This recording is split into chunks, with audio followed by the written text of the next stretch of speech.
Welcome to the Climate Hour. I'm Bob Grove, your host. Tonight, we're going to discuss sustainable mobility, the environmental impact of how we get there, how we as individuals can make transportation choices that save the planet, save us money, and actually improve our health and longevity. We're joined tonight by Julie Dietrich, Evergy's Manager of Fleet Transit Electrification, Yannick Daunt, who's the organizer of the National Drive Electric Week, Wendy Marine, Evergy's Manager of Clean Charge Network, and Patrick Loftus, who's a Tesla owner and also works with Evergy. So thank you for joining us tonight. Thank you. Thank you. Yeah. Before we start, I want to remind everybody that the climate crisis is a series of cause and effects. Greenhouse gases in our atmosphere absorb heat from the sun and cause the average temperature of the Earth's surface to increase. This global warming causes long-term climate changes to the planet's weather patterns. And this climate change causes weather disasters, hurricanes, floods, droughts, etc. These weather disasters are costing us billions of dollars in lives and property damage. And the way we fight them is by stopping their root cause. That's reducing the amount of greenhouse gases in our atmosphere. The EPA reports that transportation accounts for 14% of global greenhouse gas emissions. So our mobility choices play a big role in climate change.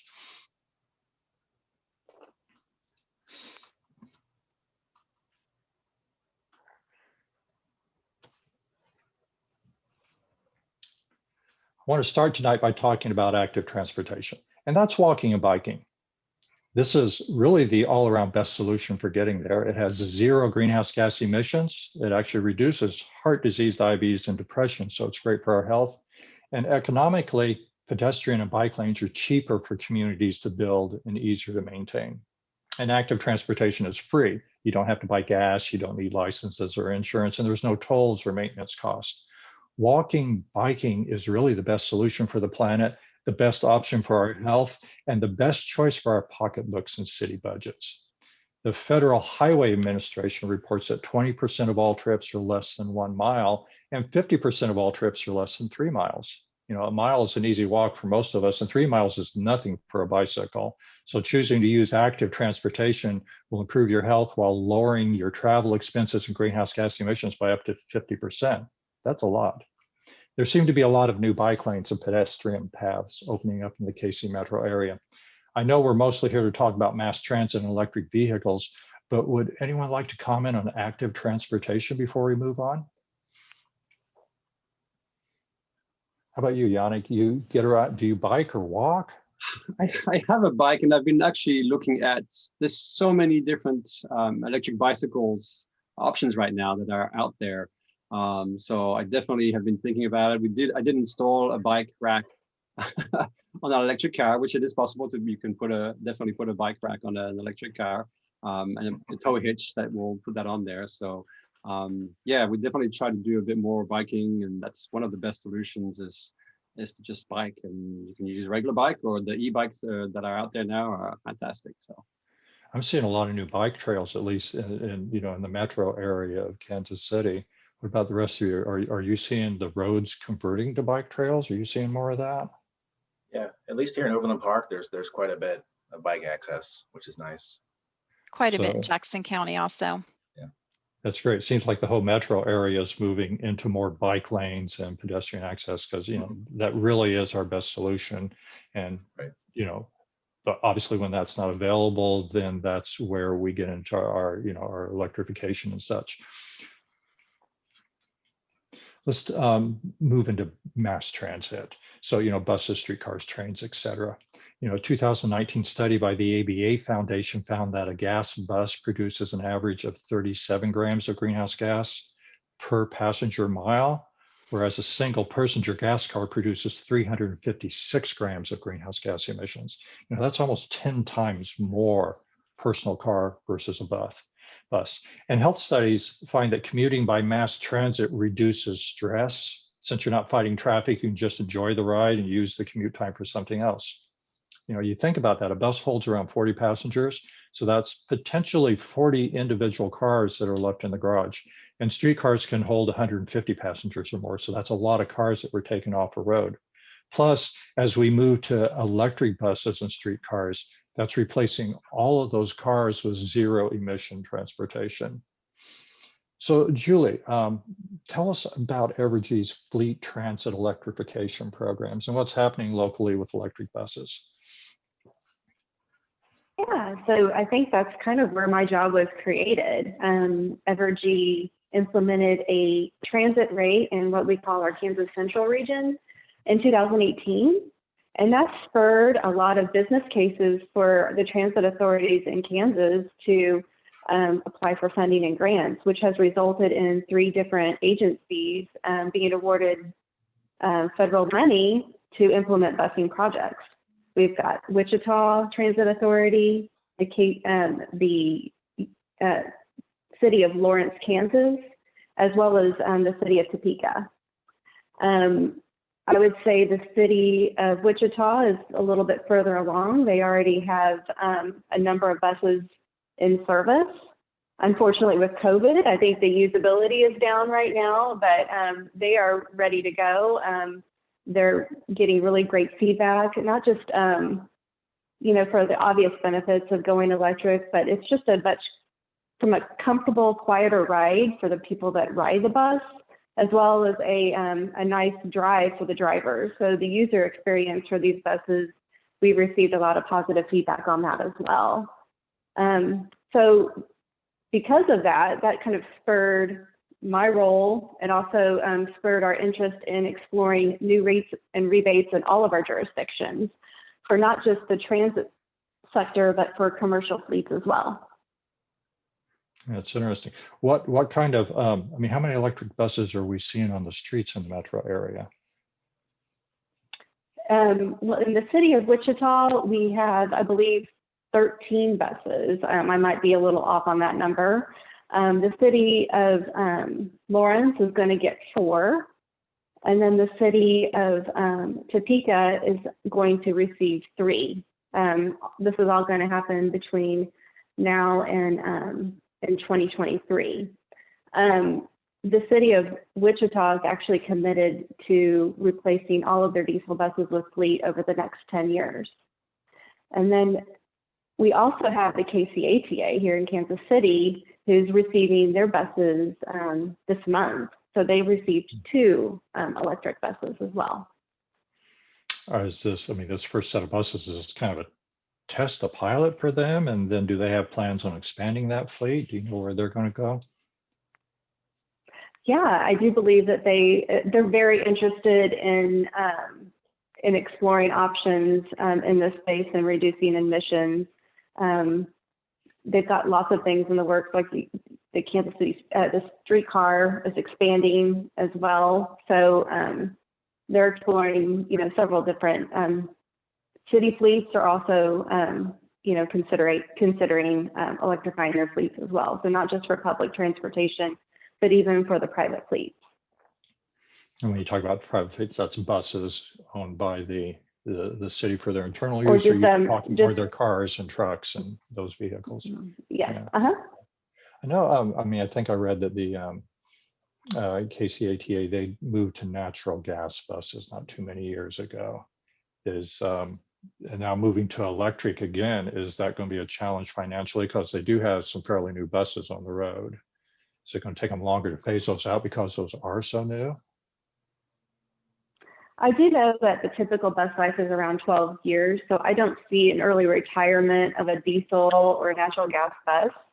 And I think the natural gas bus is just another alternative for the cleaner energy. So I think they're just exploring what options they have available. They probably consider available funding when they make those purchasing decisions. And hopefully our rates and rebates will be supportive of that as well. Absolutely. And I think natural gas was a good solution at the time, but, you know, we've moved so far with the electric buses now that obviously we need to take that next step. So I guess what I'm hearing, there's probably going to be a 12-year phase then as they start retiring these relatively new buses, you know, the end of 12 years or whatever, we can expect to see more of the, you know, the electrification going out there. Julie, yeah, that's been my impression.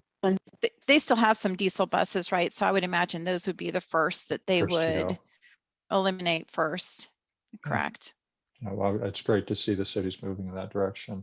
You mentioned streetcar, and I mean, I don't know what expertise we have on streetcar here, but yeah, I love riding the streetcar. I think that is such a wonderful vehicle, and the free fare and such. I mean, every time I'm on it, it's so packed. They are expanding that. Does anybody know anything about that? Yes, they had a recent announcement that they were actually expanding every 2 miles. So it's going to just even stretch further across Main Street. So that's going to be an exciting development as well. I think construction has already begun. I have a friend that works at American Century, and she's already noticed the construction starting. I've noticed those yellow cones myself. I didn't realize that was for streetcar. So that's good to know. So I'm hoping we can see more of that. We had a broadcast a couple of weeks ago on environmental justice, and one of the issues that came up there repeatedly was providing access to these sustainable clean energy transports over on the east side. So I'm hoping, and you know, we can all keep our ears open and encourage that we extend those lines, you know, off the main corridor into the east and west to kind of bring the city together with this free transport. Yeah, and I've seen the Casey streetcars had national attention for its success. Yeah, which has been yeah. pretty nice to see. Ridership, I think from, you know, like 3-4 months in, I mean, they were looking at millions of people that they were moving, just that small, you know, was that 3-4 mile corridor that they already put in. So it's been a huge success, and I'm hoping that we see a lot more of that. And the streetcar is free, we know that. I was curious, I know that Mayor Lucas at some point had been promoting free bus fares. Does anybody know where that ended up? Where are we at on that? Yeah, I believe the fares are now free. I would probably have to fact check myself, but I believe the fares are free. The bus fares have already been implemented. Well, that's great. So our basic conversation of, you know, instead of driving a private car, just jump on the bus, go somewhere. I mean, with free fare, there's really no financial obstacle to that at all. True. Mm-hmm.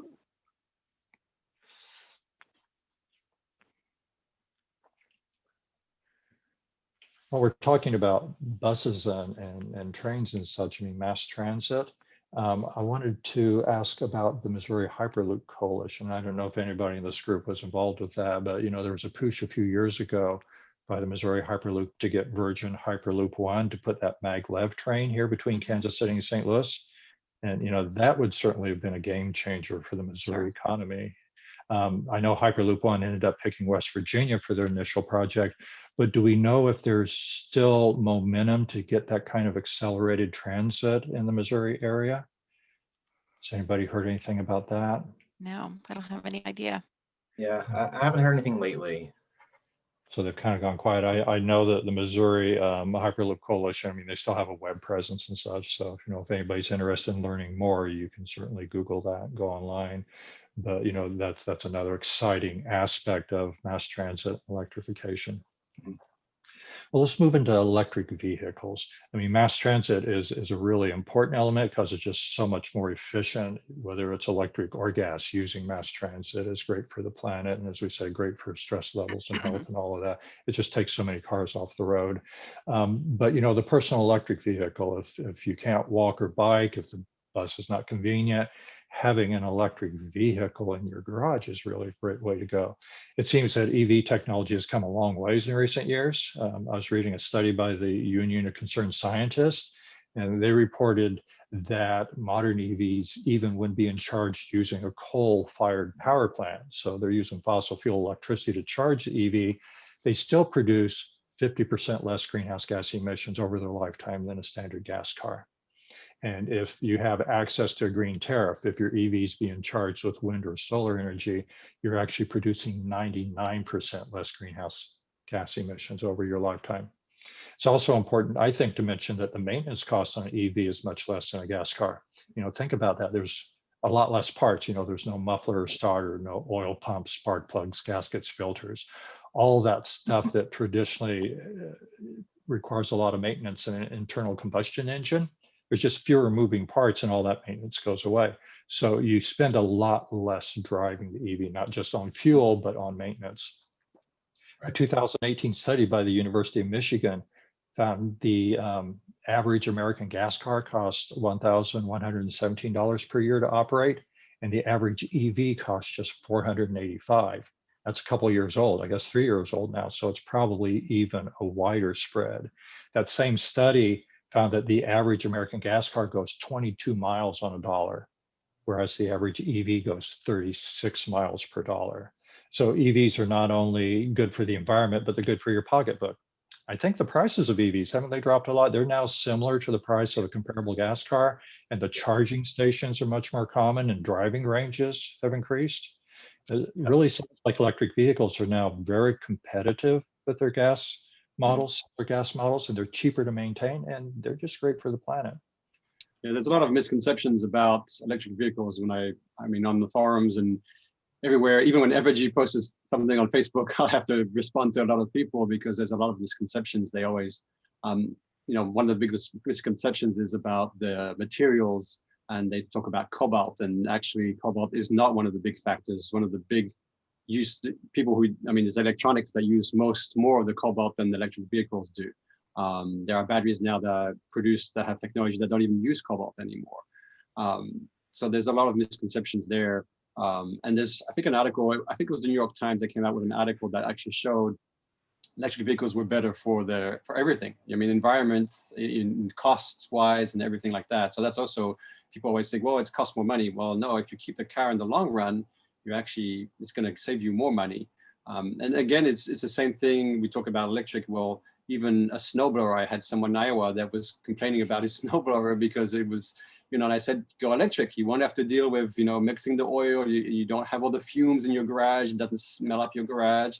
There's so many more advantages of just going electric than anything else. I agree that again, that study by the Union Concerned Scientists, they looked at the entire lifetime of the vehicle. So we're talking about manufacturing the vehicle and then obviously driving it through its lifetime and then disposing of it at the end. And with the electrics, they were pointing out that the batteries of the electric get recycled. Yes. So, I mean, it's not like those rare earth minerals and stuff go back into the environment. Those batteries can be reconditioned and then put back out there in a new car. So when we talk about them being 50% less greenhouse gas emissions, that's, you know, manufacturing and disposing the car as well as driving it. So I think that's the batteries, the elements inside are too valuable to throw away. Yeah. So nobody's doing that. They are recycled because they are. And they repurpose them to do like battery backup. They often know those batteries are repurposed for battery backup. So so they're moved into home for home solar, that kind of stuff. Yeah. That's good to know. I was talking to Julie earlier, or maybe it was Wendy, I don't remember, but that they've got a new battery being manufactured in China. It was manufactured by an Israeli company called Stordot. And this battery actually takes a full charge in 5 minutes.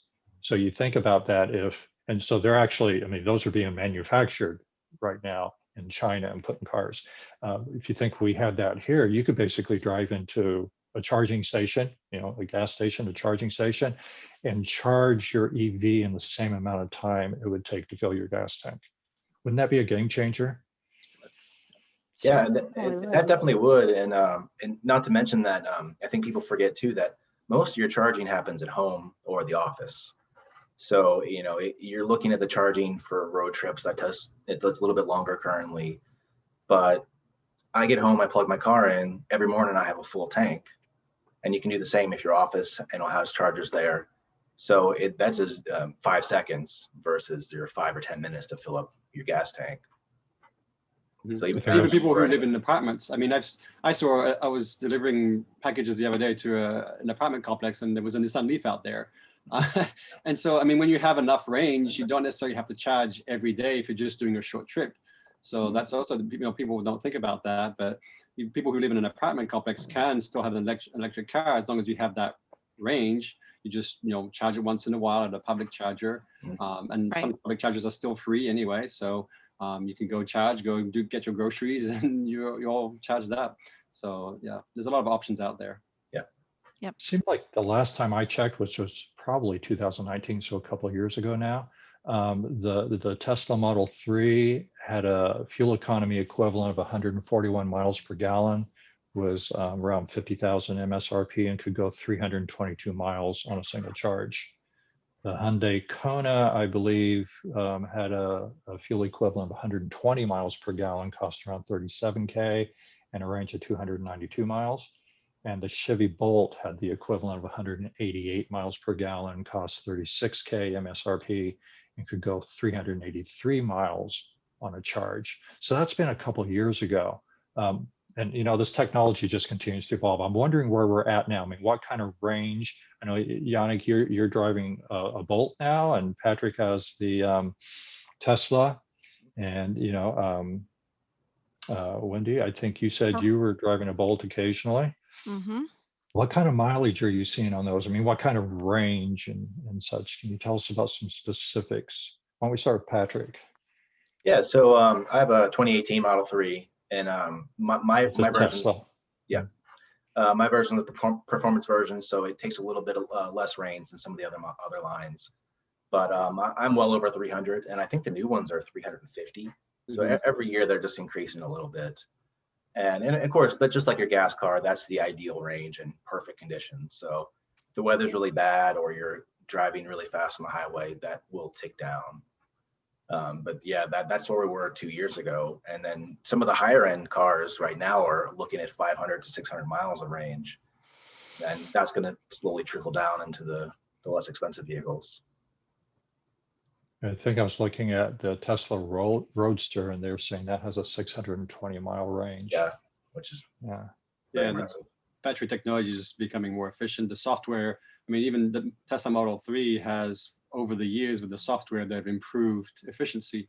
So it goes, I mean, the range has been increased even there. So yeah. The bolts you're looking at over, I think once you reach over 200 miles, that's the kind of the sweet spot for me. I think most people don't necessarily drive that much.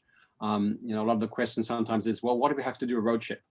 Okay, well, if you have to do a road trip, you just have to think a little differently in how you're going to plan that road trip.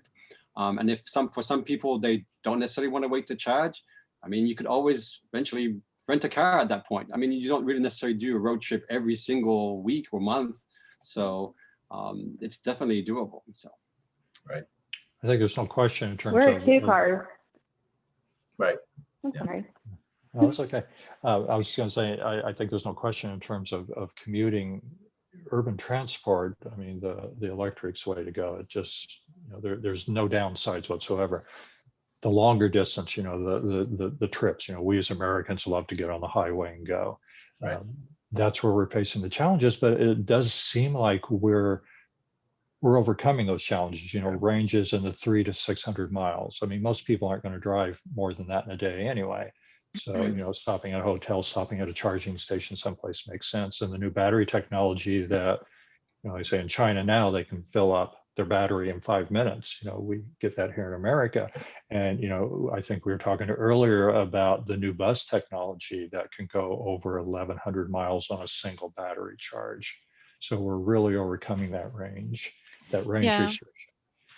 I was going to add too, I think you're going to find a lot of the states are giving more attention now to getting charging infrastructure in place along the highway corridors, recognizing that people want to do long distance traveling, and each state, Kansas and Missouri, they both have a bucket of money through the VW settlement that they have earmarked for highway infrastructure build out.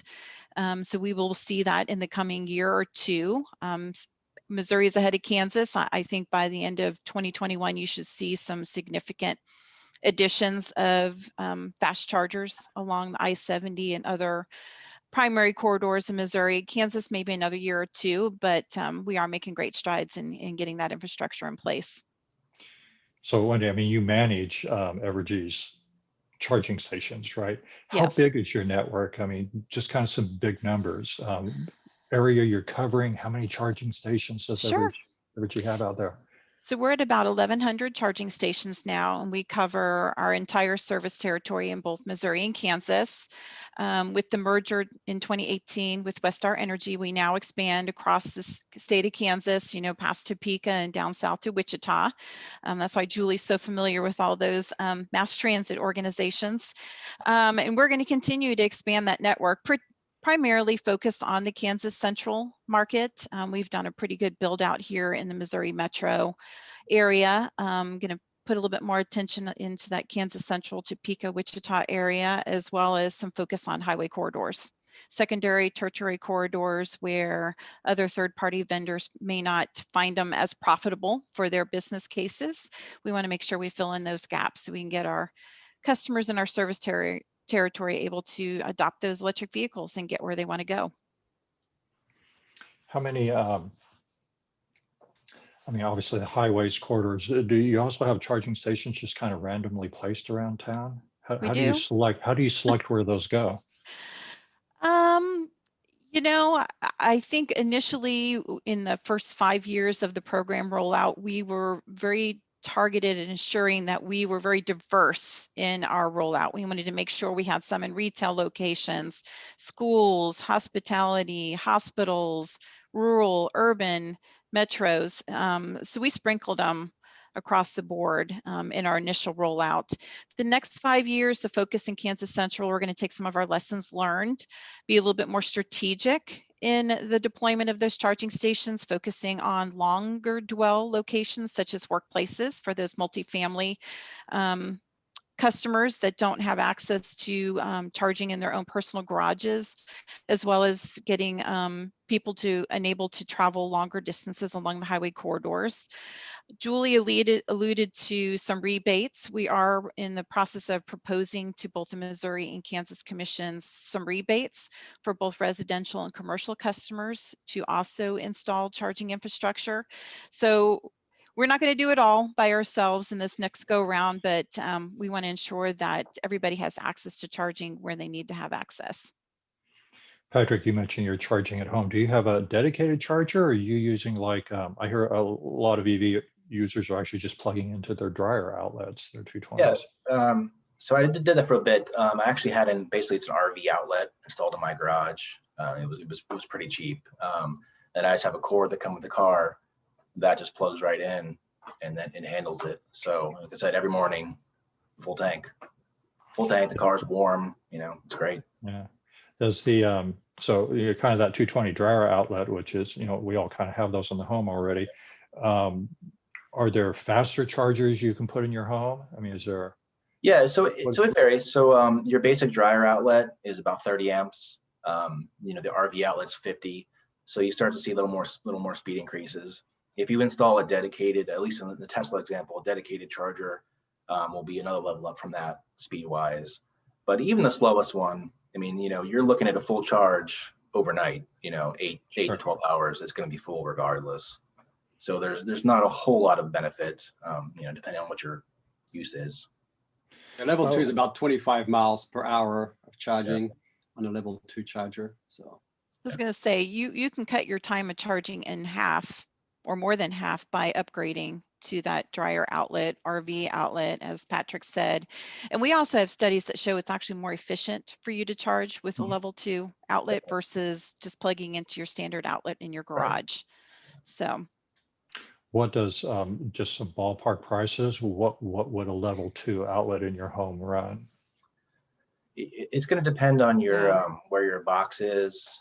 Mine was like $400 because my electrical box is in my garage. So really, a few hundred. It matters. We're not talking thousands. We're talking a few $100 to make that accessible. It depends. There's a lot of variables. Yeah. So I would think that would pay for itself after a few months, just in terms of faster charging. Wendy, I'm curious, the public charging networks versus home charging, pros and cons of home versus home network, or, you know, a home plug-in charging versus a public charging network, and is there a cost differential on that? I mean, is one cheaper or more efficient than the other? Sure. Advantages of home charging is you can come home in the evening and plug in, or you could set a time for when you want that charge to take place. Of course, as a utility, we always love for you to push that charging to after 8 p.m. when it's off peak for us. It is, in most cases, probably less expensive for you to charge at home if you have the capability and access to do that. Public charging, great to have that on your travel and commutes to know that should you need to stop to get that charge, you could access charging for your vehicle. So there's different uses for both. So Yannick, you said you're driving a Bolt. Tell us a little bit about that. How's that experience going for you? And you've also driven Tesla, so maybe you could give us a Yes, comparison I've between the driven. two. I used to have a Leaf, so I've been driving EVs for I think 5 or 6 years now. I've driven every model of the Teslas except for the Y. And the Y now is coming out with third row seating, which is really amazing. And so yeah, we charge at home, level 2 charger. We have solar panels, so in the summertime, I mean, I think all our electricity is 100% solar, even with an electric car in the mix, which is amazing. And so we went from the Nissan Leaf. The Leaf was just basically had lower range. We needed a bit more range. And so we went for the Chevy Bolt. And eventually unfortunately, I still have a gas car, but that one is going to be replaced with another electric vehicle. And hopefully this year we'll see if we get, more incentives from the government too, because, there's a tax credit that's available too for electric cars. And you have to, the cars that have reached a certain amount of sales are not eligible anymore. So Tesla's not eligible, Right. GM is not available. But GM, for example, on the Bolt is doing incentives where they have a reduction, which is basically equivalent of the tax credit.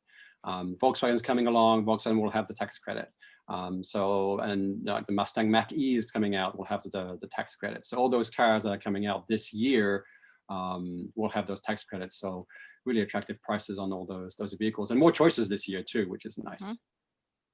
It's a good Absolutely. financial I just incentive. took possession of the Mini Cooper, so I'll probably would love your advice on how to get that tax credit. So that would be something I'll need to tackle here in the future.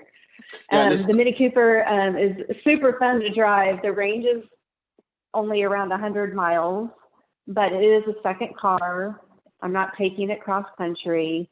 It does great for what I need to do, in my day-to-day life. And then I have that second car because I'm married, and we have a second car that I can use for those other uses that the Mini, would prohibit me to do. It's been a really good experience so far. What about performance? So, we got Mini Coopers, Bolts, Teslas. We got a range of cars here. How does that performance of your car compare to, either other cars, other EVs you've driven, or more importantly, how's that compare to a traditional gas vehicle? Well, the EVs, you always have instant torque. So, and you've got instant torque, even not just from 0 to whatever, 60, or even when you're driving on the highway and you have to do an emergency maneuver, you've got the instant torque. So it's a lot safer car there too, because you have that power when you need it right away. So that's a huge advantage of the electric cars. And like Patrick was saying, where you can have remotely with the app, you can preheat the car, and you can have that, your car can be in your garage. You don't have to do a remote, starting where the car can't be in the garage, where it's going to pollute your whole garage. That's another beautiful thing with those cars. You can just preheat them or pre-cool them in the summer. If you've got groceries in your car, you can just push on the app and it will pre-cool them. Teslas even have a method where it will prevent the car from overheating. So if you have pets or in the car, you can leave the car and it will automatically not overheat. So there's a lot of advantages there with electric cars. Yeah, and then I've always been a performance car guy. So I think you'll find, some of the performance Teslas, the Porsche Taycan, those cars are as fast or faster than most gas cars you'll find out there. So there's no compromise as far as speed. In many cases, it's superior. Not that I ever, push that myself, but. Oh, sure. We believe that. Yeah, a friend of mine, we did an autocross with a Tesla Performance 3, and we won. We beat everybody that was coming over there with huge souped up gas cars and everything. And it just, and it was really funny because you could hear it all you could hear was this tire screeching instead of all the noise that usually gas cars make. But that car just outperformed everything else. It's just the way it is. Yeah, for sure. So talk a little bit about maintenance on your EVs. We've got 3 EV owners here. How's that maintenance? I was quoting some facts earlier that I read about, how much cheaper it is and easier. You guys are actually in the car, so what's the real world on that? So there's not really any maintenance. You're looking at really just your tires and like your air filter for your cabin air for the most part. I've had mine for 2.5 years. It's just been tires. The brakes last for a very long time with EVs because they use the regeneration to slow the car down. So there's a lot of cars with 100 plus thousand miles on original brakes. You know, there's no spark plugs or belts or hoses or any of that junk to deal with, oil changes. So that's been great. You know, I used to work on my own cars. I don't have time anymore, so it's a nice change, to be honest. Yeah, same thing. The Leaf, Nissan Leaf, we had it for several years. I replaced the air filter myself. Replaced the tires once, and that's about it. I mean, it's really fantastic. I mean, you have no maintenance, and like I said, it's also it's much quieter, but it's also, you don't have those fumes in your garage where you'll have anything that's gas related. You'll have that smell, or you'll have that, and all those parts of the oil, or you have an oil leak. When you don't have that anymore at all with an electric car. Julie, you said you just recently got the Mini Cooper. Did you like it? Does that come with a maintenance contract? I mean, what does that look like for a first-time buyer? It has a 40 or 40,000 mile bumper to bumper, and then 8-year on the battery. So I thought that was very competitive and reasonable. And I've had other Mini Coopers in the past, and it's a good company to work with, you know, when you need service and if you have questions. So is this the first EV Mini Cooper? This is my first EV period, yes. So 8-year warranty on the battery. What is the average lifetime on a battery? Have any of you had to replace the batteries in your car? Yeah, no, I haven't. You know, I think that it varies by manufacturer, and they progress every year. I mean, there's some EV batteries out there on a couple 100,000 miles that I've seen. So I think it's progressing and pretty good already. I don't know if you guys have any.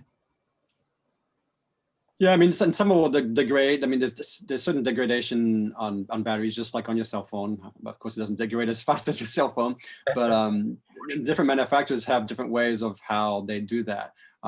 Having like a battery, liquid cooled battery also helps degradation.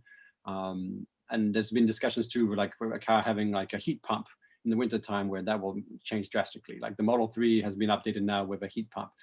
So that makes it a lot more efficient also. Yeah. Unfortunately, Volkswagen's ID4 will not come up with a heat pump in the United States, but it will in Canada, which is kind of interesting. They say that it's not really necessary. We'll see, you know, once it comes out, we'll see how all that works. But I still believe that a heat pump is definitely a plus in an electric vehicle. So. Let me change the subject a little bit here. I mean, we kind of hit on streetcar and buses, you know, the mass transit, which, you know, obviously remains very important in balancing EVs and such. What about the larger aspect of electrification? I'm thinking in terms of freight and passenger trains, things like that, you know, heavy rail. I've been reading about a group called Solutionary Rail that's proposing that you know, kind of a public-private partnership, but that an organization takes those Amtrak Northwest corridors and upgrades those to high-speed electric.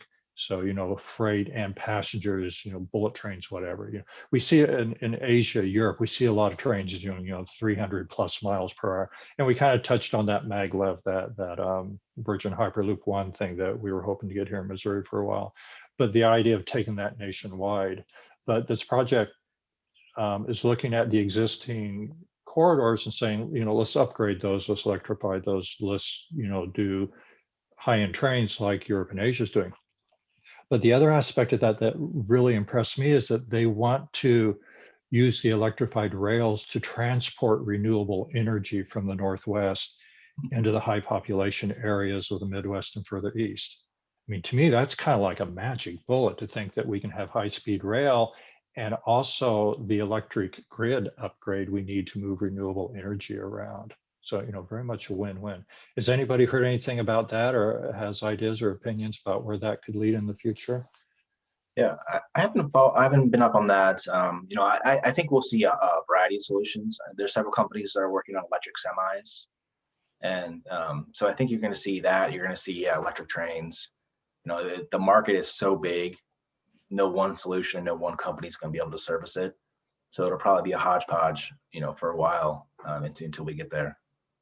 Yeah, and I've seen hydrogen solutions too that are coming out. I think it was in Asia too, or in Japan they had a hydrogen bullet train, and we're seeing like hydrogen being used also in bigger items. Like, I don't think we'll ever see hydrogen in electric vehicles. It's too complex for electric vehicles. But for like oil tankers, and which is ironic that it's an oil tanker, but tankers or big boats would be hydrogen, or even planes. I think Boeing was working on hydrogen planes also that we would see by 2030 or something like that.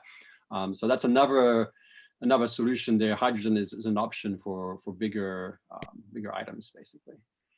What other modern tech are we seeing coming? We've mentioned, passenger buses that can go over 1,100 miles on a charge. We've talked about new EV batteries that can actually take a full charge in 5 minutes, hydrogen planes. I mean, what else are you guys hearing? Wendy, you're nodding your head. Are you? What do you hear? The only thing I'm more familiar with is probably more storage solutions will be coming out. I think you're going to see the utilities using more storage solutions, more residential storage solutions. That is what I think we're going to see here in the future, in addition to all the electric charging in the homes, more solar. I think they all tie in together. Yeah. And Julie, electrification of fleets. What do you feel like the future of that is? I do hear, we kind of keep a pulse on what happens, in the ZEV states in California. And I think they're exploring the option of the vehicle to grid a little bit more. So we're just kind of keeping a watch on that.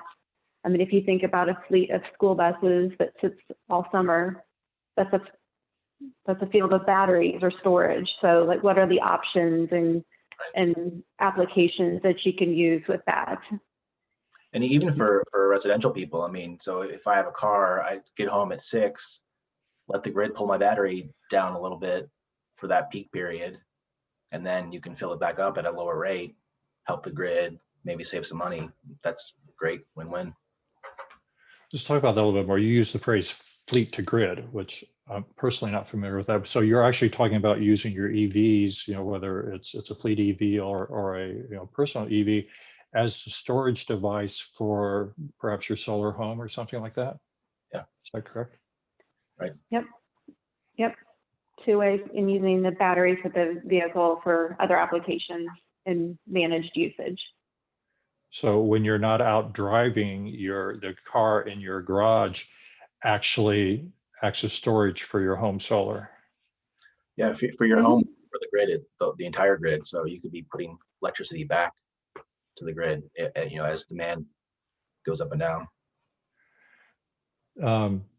Or Evergy people. So does Evergy have net metering? So I mean, if we're pushing electricity back on the grid, do we get paid for that? For solar today, yes. For solar today? Mm-hmm.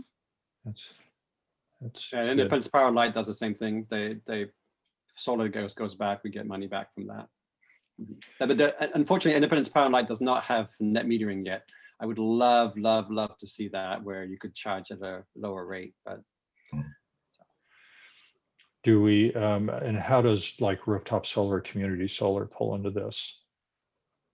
I think Wendy, you were saying that there's a connection between it. All interacts and works together. Well, sure. I mean, community solar, that's a great option for people who don't have a residential home or don't have the right roof or have too much tree coverage, and they just solar for their home is just not applicable. So if they want to be green and have cleaner energy, community solar is a great option for them. So we've got about 10 minutes left. I'd like to give everybody an opportunity, closing statements, if you will, but give everybody a chance to talk about what's happening now and what they're excited about, where we're going. Yannick, you want to start?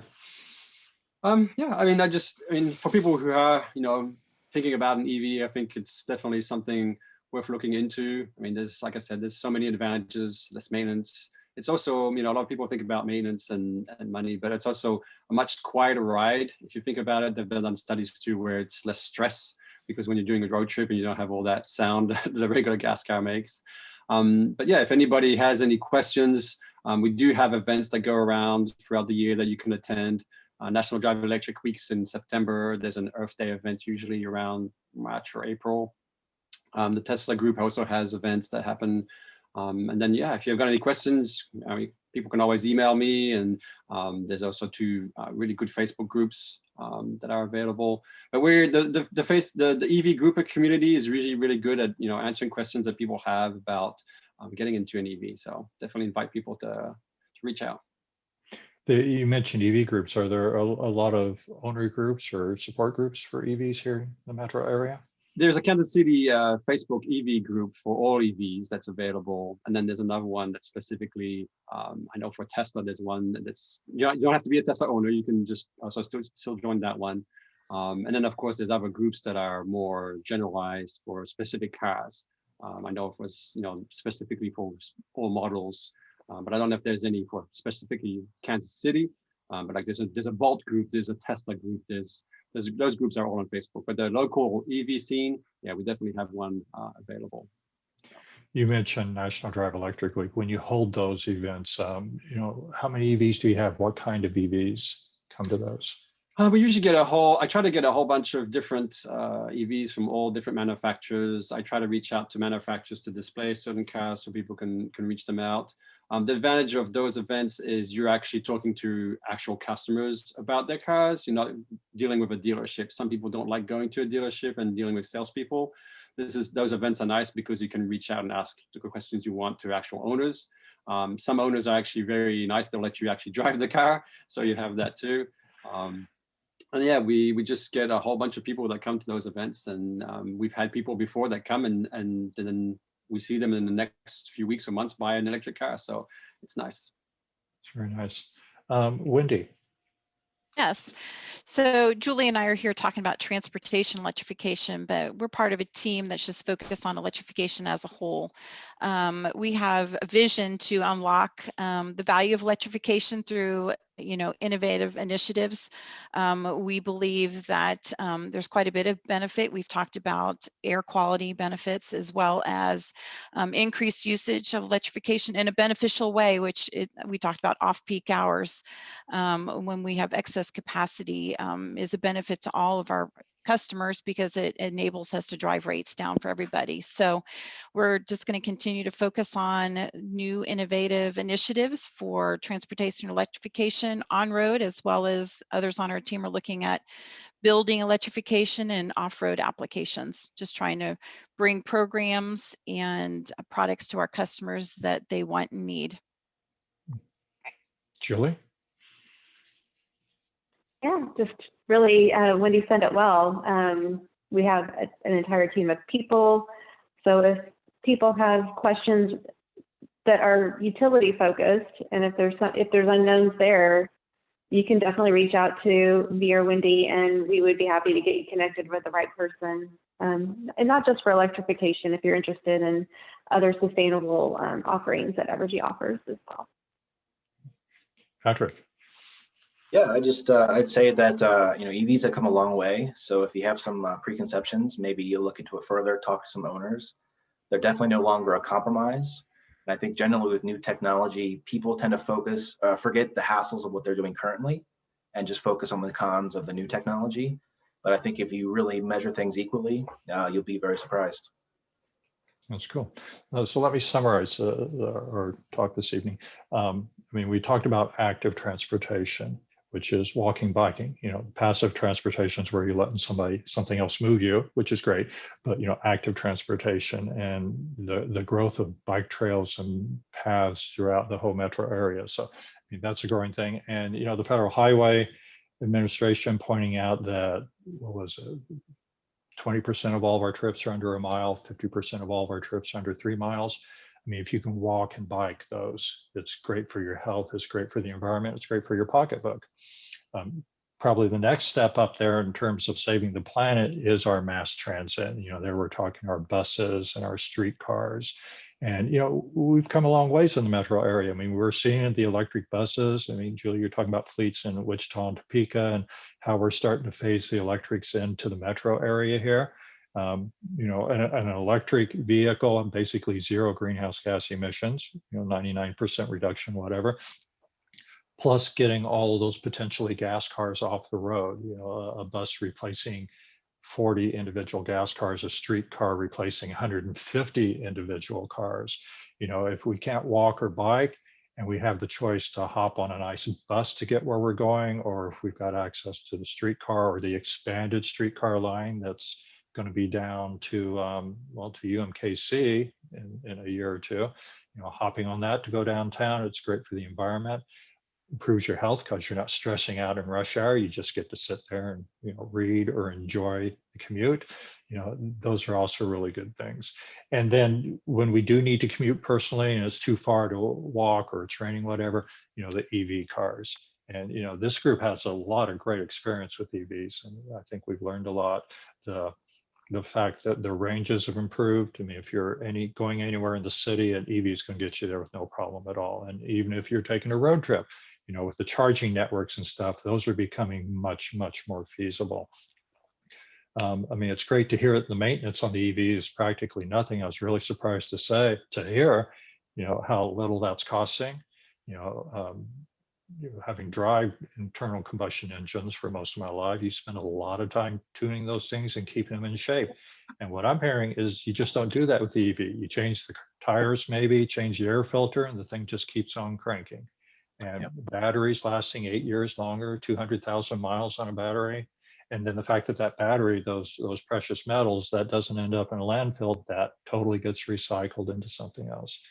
And I also kind of hearing that, the EVs are price equivalent with the gas cars. It's not going to cost you a whole lot more to buy an EV.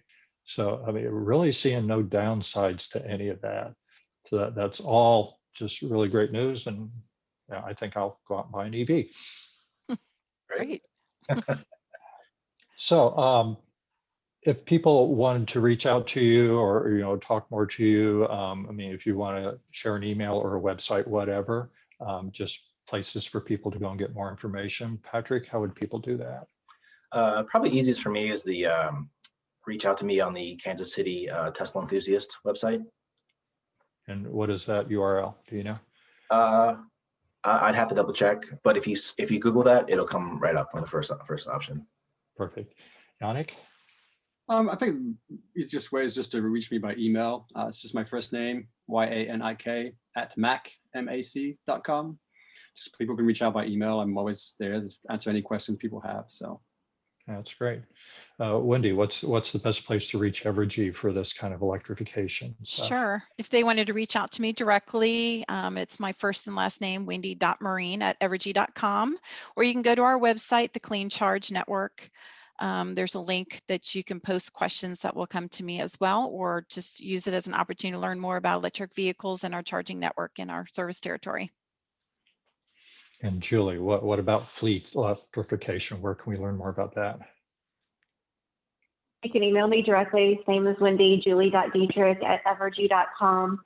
On Evergy's main website, if you search for the word fleet, you should get an interest form. And if you fill out a form, if you're interested in fleet and transit electrification, you can reach me that way as well. And you can find a lot of this information on the Climate Council's website. And that's www.climategkc.org. So I want to thank our guest. I mean, I've learned a lot tonight, and I think it's wonderful what's happening in this sector. And I want to thank our listeners. So please join us next month when the Climate Hour is going to look at sustainable fashion.